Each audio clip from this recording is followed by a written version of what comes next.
बच्चों, सुप्रभात। आओ हिंदी व्याकरण सीखें कार्यक्रम में आप सबका हार्दिक अभिनंदन है। प्यारे बच्चों, आज का हमारा पाठ है स्वर संधि का 5वां भेद, अयादि संधि। प्यारे बच्चों, स्वर संधि की यदि बात करूं, स्वर के बाद स्वर आने पर उनमें जो परिवर्तन सहित मेल होता है उसे स्वर संधि कहते हैं। स्वर संधि के मुख्य 5 भेद हैं। नंबर 1 दीर्घ संधि, नंबर 2 गुण संधि, नंबर 3 वृद्धि संधि, नंबर 4 यण संधि और नंबर 5 अयादि संधि। हम संधि के पहले 4 भेद अच्छी प्रकार से पढ़ चुके हैं। आशा है आपको समझ भी आए होंगे। आज का हमारा पाठ है अयादि संधि। सबसे पहले हम अयादि संधि की परिभाषा देखते हैं।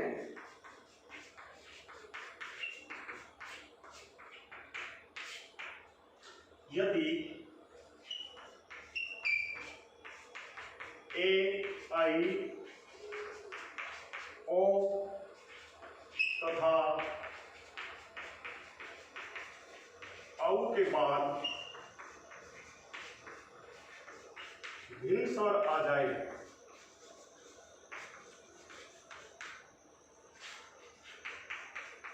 मेरे बच्चों ध्यान दीजिए। यदि ए, आई, ओ तथा औ के बाद भिन्न स्वर का मतलब क्या है? ए, आई, ओ तथा औ के अलावा ए, आई, ओ, औ को छोड़कर कोई और स्वर आ जाए तो ए को अय, आई को आय, ओ को औ तथा औ को आव हो जाता है।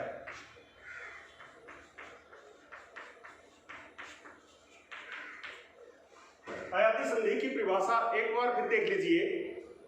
यदि ए, आई, ओ तथा औ के बाद भिन्न स्वर आ जाए तो ए को अय, आई को आय, ओ को औ तथा औ को आव हो जाता है।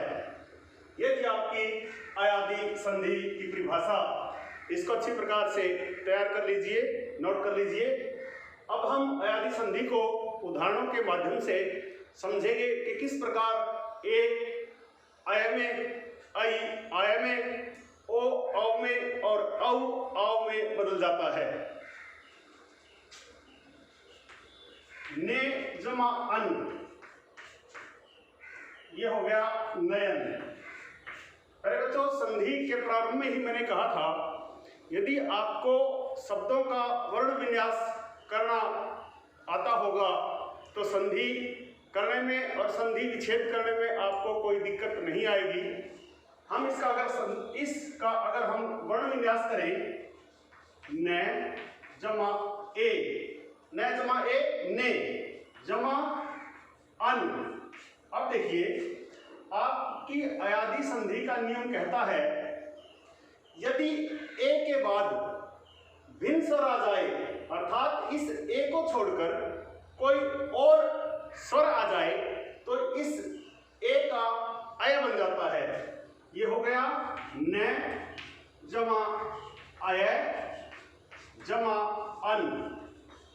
अब आपको इन वर्णों में स्वरों को मिला देना है। देखिए, इसमें न बिना स्वर की है, यहाँ अय, ए का अय बन जाने से यहाँ ए स्वर आ गया। न जमा ए, न, और य जमा ए, य और न, नयन। इसी प्रकार और उदाहरण देख लीजिए। चे जमा अन, च जमा ए जमा अन। इसी प्रकार ए के बाद भिन्न स्वर आने पर यहां भी ए का च जमा अय और जमा अन। च जमा ए च, य जमा ए य और न। चे जमा अन चयन। आशा है आपको उदाहरण समझ आ रहे होंगे। हम और भी उदाहरण करके देखेंगे। ये तो एक उदाहरण था। अब हम आई के उदाहरण करेंगे। आई कैसे आय में बदल जाती है। देखिए, नई जमा अक। हम नई शब्द का वर्ण विन्यास करते हैं। न जमा आई जमा अक। अब न हल जमा आई। आपका अयादी संधि का नियम कहता है यदि आई के बाद भिन्न स्वर आ जाए तो आई को आय हो जाता है। आय जमा अक। अब आप इन वर्णों में स्वरों को मिला देंगे और नया शब्द बन जाएगा। न जमा आ ना, य जमा ए नायक। और एक उदाहरण देख लीजिए, गई जमा अक। इसी प्रकार फिर इसका वर्ण विन्यास कर लीजिए। गै जमा आई जमा अक। यह हो गया गै। आई का हमारा बन गया आय। आपकी अयादी संधि के नियम के अनुसार आई आय में बदल जाती है। गै जमा आय जमा अक। गै जमा आ गा और य जमा ए ये और गै गायक। फिर बच्चों ये थे ए और आई किस प्रकार अपने आगे भिन्न स्वर आने पर आय और आय बन जाते हैं। अब हम ओ और औ के उदाहरण देखते हैं कि किस प्रकार ओ के बाद भिन्न स्वर आने पर ओ औ में और औ आय में बदल जाता है। देख लीजिए, ओ जमा अन। ओ जमा अन। अब हम वही वर्ण विन्यास करते हैं। पै जमा ओ जमा अन। यहां फिर पै और ओ आपके अयादी संधि के नियम के अनुसार ओ के बाद यदि भिन्न स्वर आ जाए तो ओ आओ में बदल जाता है और आगे अन। अब पै जमा ए पै, वै जमा ए वै और पै जमा ए पै, वै जमा ए वै और आगे न।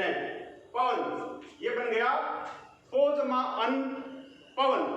पो जमा अन पवन। इसी प्रकार हो जमा अन हवन। हवन कैसे बनता है? ये वर्ण विन्यास है जमा ओ जमा अन। अब है जमा अयादी संधि के नियम के अनुसार यदि ओ के बाद भिन्न स्वर आ जाए तो ओ को औ और जमा अन। है जमा ए, ये स्वर इस है में मिल गया और इस वह में ये स्वर मिल गया और बन गया हवन। हवन का अगर संधि विच्छेद करना आए तो हो जमा अन। ओ का संधि विच्छेद करना आए तो ओ जमा अन। प्यारे बच्चों, हिंदी को जितना आसान समझते हैं, पढ़ने वाले बच्चों के लिए तो हिंदी जैसा विषय आसान कोई हो नहीं सकता और जो नहीं पढ़ते उनको हमने हिंदी विषय में असफल होते हुए भी देखा है। हिंदी अवश्य ही आपकी परसेंटेज को, अंकों को बढ़ाने वाला विषय होता है। हिंदी आपकी मातृभाषा है, हिंदी आपकी राष्ट्रभाषा है, तो आपको गर्व होना चाहिए। हिंदी पढ़ने में किसी प्रकार की कोई दिक्कत नहीं आनी चाहिए। यदि फिर भी आपको किसी प्रकार की कोई समस्या आती है तो आप वीडियो के कमेंट बॉक्स में आकर अपना प्रश्न पूछ सकते हैं। संगम टीवी का पूरा प्रयास रहेगा कि आपके प्रश्नों का उत्तर दिया जाए। और उदाहरण देख लेते हैं। भो जमा अन, भै जमा ओ, भो जमा अन। फिर वही नियम आपका आया कि संधि का ओ के बाद भिन्न स्वर आने पर ओ को और जमा अन। अब भै जमा ए, भै वैन भवन, ये हो गया भवन। ये थे अयादी संधि के ओ के बाद भिन्न स्वर आने पर किस प्रकार ओ औ में परिवर्तित हो जाता है। प्यारे बच्चों, अंत तक वीडियो को देखते रहेंगे तो आपको अयादी संधि का भेद अच्छी प्रकार से समझ में आ जाएगा। आप वीडियो को आरंभ से लेकर अंत तक जरूर देखें। यदि आप ऐसा नहीं करते हैं फिर आप पढ़ाई को लेकर बिल्कुल भी सीरियस नहीं है। आप पढ़ाई को लेकर सीरियस हो जाइए। आपके विद्यालय ही बंद हुए हैं, पढ़ाई बंद नहीं हुई है। जो बच्चे पढ़ रहे हैं उनकी तैयारी नियमित रूप से चल रही है। अब हम औ के उदाहरण देख लेते हैं। औ जमा अन, इसको देख लीजिए। पै, सबसे पहला काम हमने शब्दों का वर्ण विन्यास कर लेना है। उसके बाद संधि का नंबर आता है पै जमा औ जमा अन। प्यारे बच्चों, आपकी अयादी संधि का नियम कहता है यदि औ के बाद भिन्न स्वर आ जाए, ये औ के तुरंत बाद ए, तो औ आओ में बदल जाता है और आगे आपका अन। अब ये पै बिना स्वर का वर्ण है और आगे स्वर आ गया। पै जमा आ, पा, वै जमा ए, वै, और ये बन गया पावन।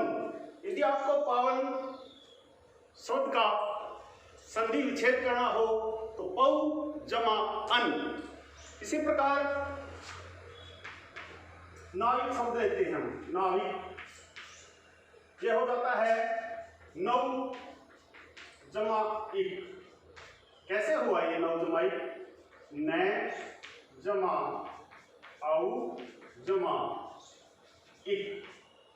अब नै जमा, फिर यहां ए आने से आओ बन गया, लेकिन यहां औ के बाद ई आने से औ को छोड़कर कोई भी स्वर आ जाए तो औ को आओ हो जाता है।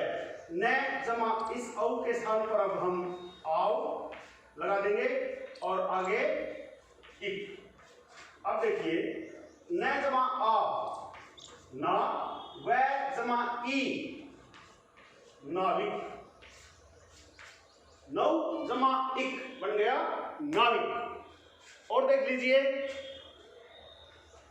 और उदाहरण भी आपको मैं करवा देता हूं ताकि अयादी संधि का यह भेद आपको पूर्ण रूप से अच्छी प्रकार से समझ में आ जाए। जैसे भौ